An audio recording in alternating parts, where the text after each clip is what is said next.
We're always excited on the show to find new, talented voices that can contribute to our program. So we are very pleased to welcome our newest contributor from South Africa, Mr. Trevor Noah. Trevor, thanks for joining us. Nice to see you. Welcome, sir. Thank you very much. How are you? We're really delighted that you're going to be joining us, and I know that you flew in, I guess, yesterday from South Africa. Yeah, I just flew in, and boy, are my arms tired. Okay. All right there, oldie but a goodie. Very nice. No, seriously. I've been holding my arms like this since I got here. Yeah. I never thought I'd be more afraid of police in America than in South Africa. It kind of makes me a little nostalgic for the old days back home. That's just, come on. Are you saying black people in South Africa today don't get assaulted and killed by police? Oh, no. I mean, they do. But since apartheid ended, they're now also being killed by black police. Progress. Well, listen, baby steps. But you're relaxed now, you're not nervous, you feel good, I'm still a bit nervous, to be honest. Between your cops and, frankly, your Ebola. Your Ebola, my friend, it's not our... Believe me, he misspoke. You are from Africa. It's your Ebola, my friend. No. South Africa, John. We haven't had a single case in over 18 years. In fact, my friends warned me. They were like, Trevor, don't go to the US. You'll catch Ebola. And I was like, you know what, guys? Just because they had a few cases of Ebola doesn't mean we should cut off travel there. That would be ignorant, right? Sure,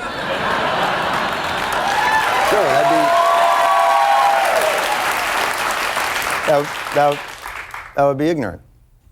You know, I guess we tend to forget that South Africa, isn't, right next door to Liberia, right? 4,000 miles away. That's what I was calculating in kilometers. I'm sure you were, John. Thanks. I know, you know what, to a lot of Americans, Africa is just one giant village full of AIDS huts and starving children, who you can save for just 5 cents a day. But there's a whole other side of Africa you never get to see. Yeah. You got that video of the lions who chase that buffalo, and then the crocodile comes up and he grabs it, you know what I mean? Yeah. And then he goes... And then the buffalo gets away. Yeah, that's a good one. That's a good one. But that's not what I'm talking about. No, me neither. John, let's play a little game. It's called Spot the Africa. This doesn't involve me identifying anything on a map, right? No, I wouldn't do that to you. Thank you. Just tell me which of these pictures were taken in America and which one is from Africa. Okay, I got this. The beautiful highway there on the right there, probably Silicon Valley. It's probably heading off to Twitter there. The one on the left, clearly been shelled by rebels. I'm going to go with Somalia, maybe. And Actually, the road on the right is a superhighway in Central Africa. The photo on the left, I took that from my cab on the way here from the airport. Yeah. That's the FDR. Try again. All right. Okay, this one's easy. On the left there, that's the Success Academy in Harlem. On the right there, we got homeless kids.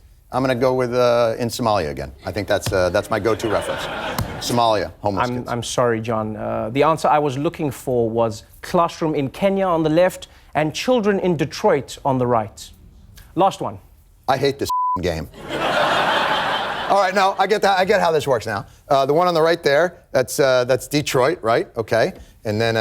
Well, actually, that's a slum in Johannesburg. Some places in Africa are still pretty. All right. I get your point, though, Trevor. But you're not saying that things in Africa are better than they are in America, are you? No. I'm not saying that. You guys are saying that.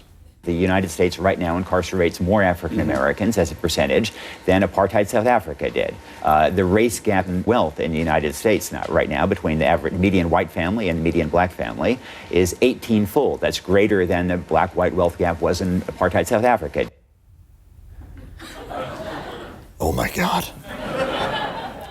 Here's the amazing part. For South Africa to achieve that kind of black-white wealth gap, we had to construct an entire apartheid state, denying blacks the right to vote or own property. But you did it without even trying. We trained for decades, and you just waltzed in and won the gold medal. Well, that's, blundering into things is how we rolled. Well, at least we're getting better. We started from the bottom, and now we're here. Oh! A little bit of Drizzy, a little bit of Drake right there. A little bit of... Never heard of her. All right. I gotta be honest, John. Africa's worried about you guys. You know what African mothers tell their children every day? Be grateful for what you have, because there are fat children starving in Mississippi.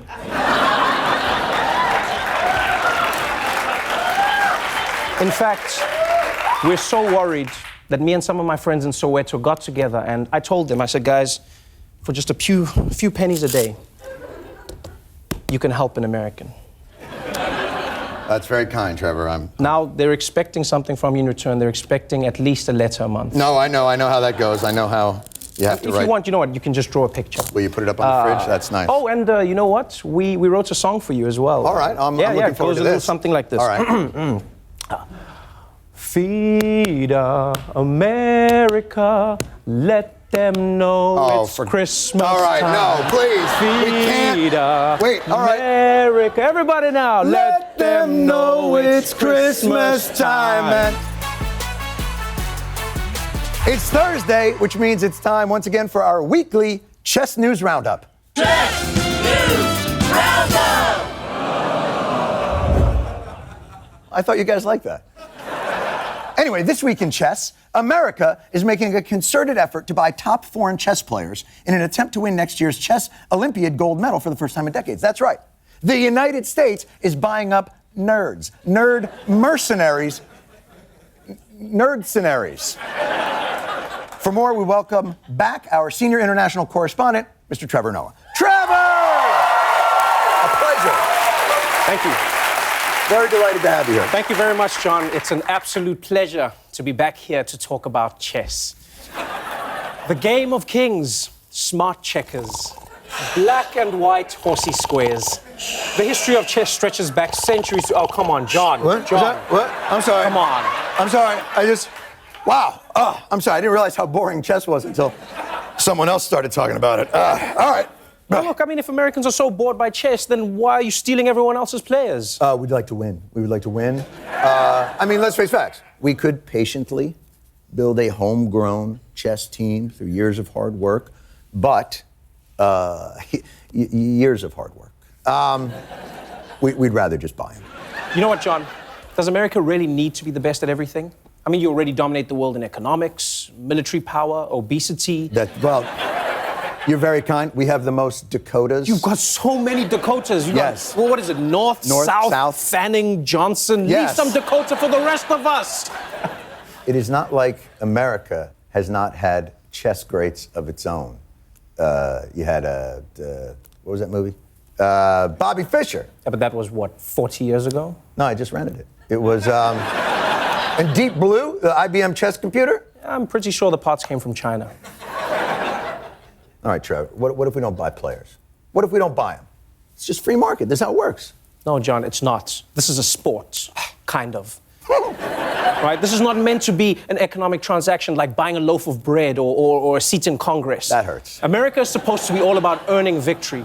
Do you remember that movie where a guy from Philadelphia punched the Russians so hard it ended the Cold War? What if instead of training Rocky to fight Ivan Drago, America just hired Ivan Drago? It's a way worse movie. That would be a totally awesome movie. Fish out of water, communist in a capitalist country, but he learns how to love America and teaches his landlord how to make borscht. Like, that's such a good movie. It would be a good movie. Thank you. I can't get the cab. That's Come what I'm on. talking about. It would be. Okay. I would like to go to the Empire State Building. Nice. I love it. But you know what, John? I don't even think that this is about chess. This is about Russia. Because what's the only thing Russians love more than filming their own car accidents?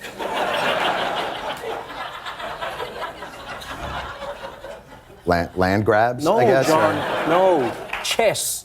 They have more world champions than any other country. Who's their current champion? Oh, well, officially Putin. I mean, come on. We all remember that famous photo. Oh! You know what's weird? I always thought he was on a real horse. You don't look because you just see the nipples. You don't realize. That's true. But here's my point. America's been trying to get back at Russia for stealing Crimea, or, warring with the Ukraine, supporting Assad. You've tried everything. Yeah. Sanctions, diplomacy, passive-aggressive subtweets. Nothing's worked. Yes. So now, you're trying to take Russia's place as the world's chess superpower because you know that would really hurt them where it hurts. Right in the pawns. It's just, they're just so mean. I just hate them so much. Yeah, but I understand, John. But if you really want to beat them, yes, you need to do it the old-fashioned way. You need to earn it. And you know what? I'm going to give you a chance to make this whole thing right through the ancient battle of black versus white. Enough with the Ferguson. We already talked about it. No, John. I mean, what? Through the magic of chess. Wow. All right. I know how to play the traditional cutting of the wires.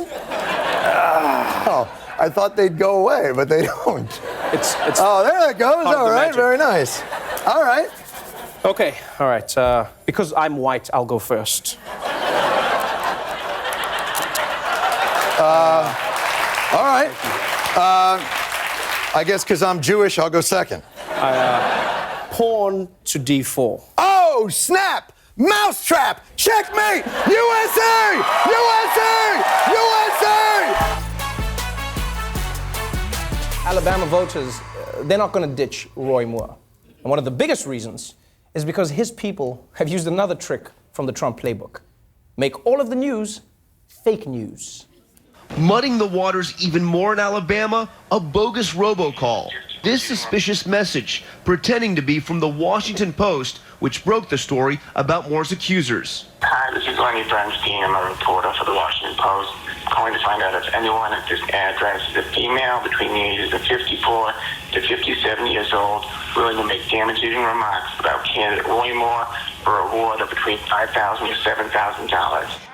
All right, I'm going to go out on a limb and say this Bernie Bernstein is not a real Washington Post reporter.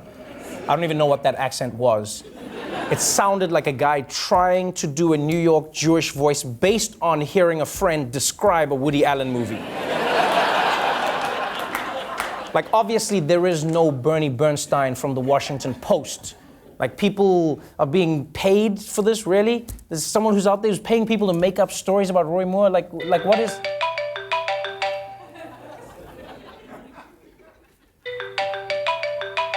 Sorry, I don't know who this is. Hello? Hello, Trevor, boy chick. How can you say that Bernie Bernstein isn't real? It's me, Oive Mir. I'm sorry, who is this? It's a Washington Post reporter, Bernie Bernstein. Who else should it be? I'm sorry, something's not right about this. Hold on, you sound like you're nearby. Where did you say you were calling from exactly? Not at all, friend. I'm calling from the Washington Post. Bernie Bernstein. I'm a real person. I'm a very Jewish person.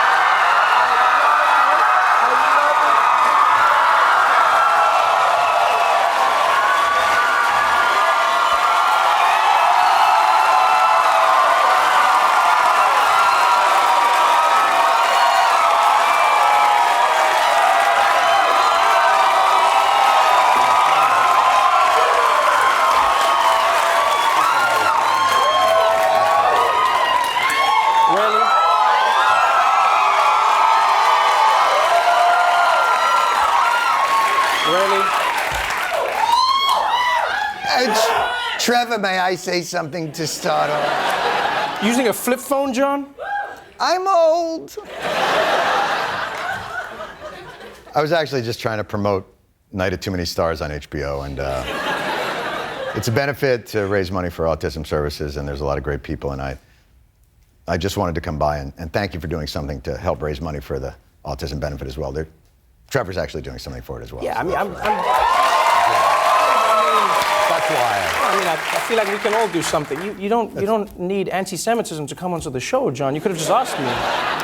I don't need it. I just like it that way. That's how I function best.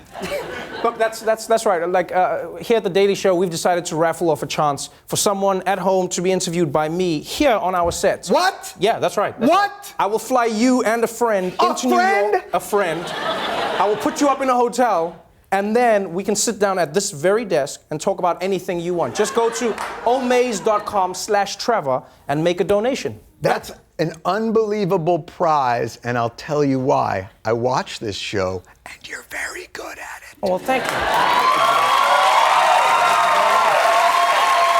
So, like, if you don't mind me asking, like, what have you been up to? I live out there in the wilds of Jersey, raising the animals, doing the thing there. So it's the Badlands, as it were. So you're raising animals, so you're basically in Africa, and I'm in America. It's like we flipped lives. That's what happened here. I have to get this. Yes, hello. This is Bernie Bernstein.